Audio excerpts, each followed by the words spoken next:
Yun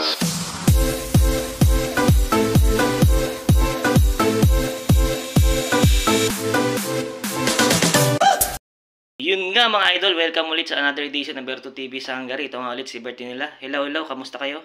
So yun nga mga idol, bali kagigising ko lang, ano na dito, 4 PM na dito sa Hungary. Yes po mga idol. Bali itong upload ko is sobrang late na upload na to. Ito yung birthday ni paring Lester at ni Maureen. Kasama namin sa trabaho, yes po. Yan, may konting salo-salo, tapos tamang kantahan lang kami. Parang bonding rin ng mga Pilipino dito sa Hungary kahit papaano, para iwas sa stress at sa mga suliranin na dumarating sa pang-araw-araw ba. Ganun, tamang ano lang, inaanway lang namin yung mga sarili namin. Yun nga, tamang kainan lang kami doon, tapos tamang video okay rin mga idol. So yun nga, sobrang late na upload na to. Shoutout sa inyo kay La Lester, kay Boss Jade, yan, yung mga singer namin, at si paring Mark at ang Mamon, kung mga nagsikantahan. Yun nga mga idol, panoorin nyo, sana matuwa kayo. Kahit pa paano. Shoutout kay Kaindog TV. Hello sa iyo. Ito na. Nandito kami ngayon sa Hungary. Kasama ko si Boss Jed. Bali, nagbebenta kami ng speaker ngayon. Boss Jed, magkano ba yung speaker mo na yun inihala ko? Paano to? Mga 2,000 lang. 2,000 bored po. Talaga magkano lang yan? 300 pesos? Sa piso na. Oo, 320. Hindi, sa piso lang. Sa peso, 2,000. Ito ka mura naman sa 2,000 yan. Okay, sa peso. Kasi wala nang pinalayas na tayo. Pinalayas na ako. Pinalayas ka ba? No. Baka direct quote mo lang yan ha. Nagtatrabaho tayo, di tayo kawatan. May mga idol, kinuha lang namin itong speaker sa kabila at may kaganapan doon sa kabilang bahay. At si Boss Jed gustong kumanta. At si paring Lester niya. Boring naman Boring naman. Boring. Boring naman pag walang kantahan. Ayan, si parang Lester niya, hinahanap yung sarili, naglakad. Nawala sa wish you ba? Kinuha ko ang speaker kasi gusto ko kumanta si Boss Lester. Paano yun? Hindi natin alam kung saan naglakad si Lester. Kasi hindi siya pabalik yun. Pabalik ba? Kasi hindi siya kumanta lang daw siya. Wala niya. Sige mga idol, yan. Sa mga interesado. Binigay yung sapatos. Binigay ng sapatos. Pakikuan. Salamat daw kay Stephen. Pakikuan. Stephen Apawan, sabihin mo. Bye, Stephen. Salamat sa sapatos na binigay mo sa akin. Yan nga idol, binigyan siya ni tropang Stephen Apawan ng shoes. Yun, may pangpasok si Boss Jed. Yan, salamat ulit, Boss Jed. Salamat ulit. Parang, bye, Stephen. Yan nga. Yung mga idol. Pabalik na kami sa aming papatunguhan. Hanggang sa muli. Ano ba to? Matabang. Wala lang. Ano, remote control ba to? Paano ba to? Gumilin.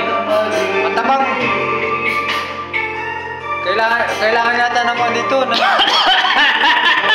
Kailangan yata asin. Timon, pare Mark, paano ba yung gamitin? Ay! Hindi ako marunong. Usok. Paano yun? Ako naman, paano ba ako? Mausok.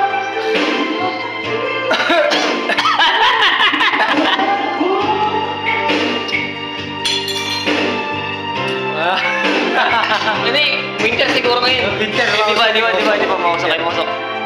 Lex, hindi ako marunong gumamit ito. Paano to? Paano nga, isa pa, example. Oh! Paano Lex, gusto makita magic? Tingnan mo.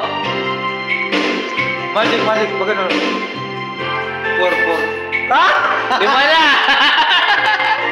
Bugok.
lagi, anti-acid. Ewan, parang ano version ba? Anti-acid. Anti-acid lang kailangan niya. Ako meron ako nun. Oo nga.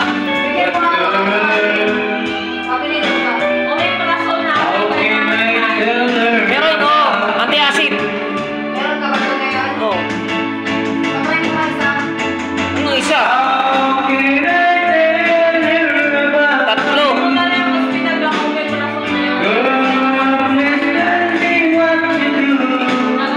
Yung problema niya, pares kami. Pares kami. Pares kami. Yung Jerome. Eh, naano ko sa kanya, naano ko eh.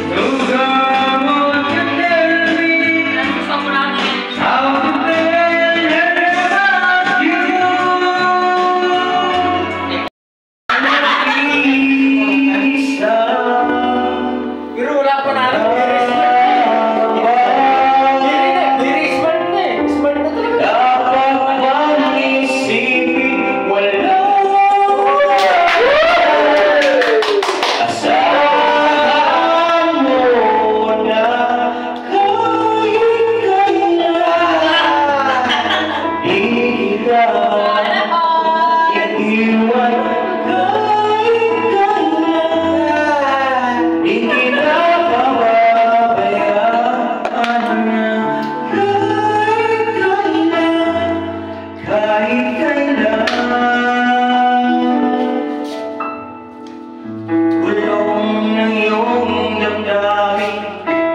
Pag-ibig na walang hanggan.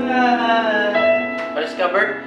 Ang nais kong maramdaman. Bigyan ng unan.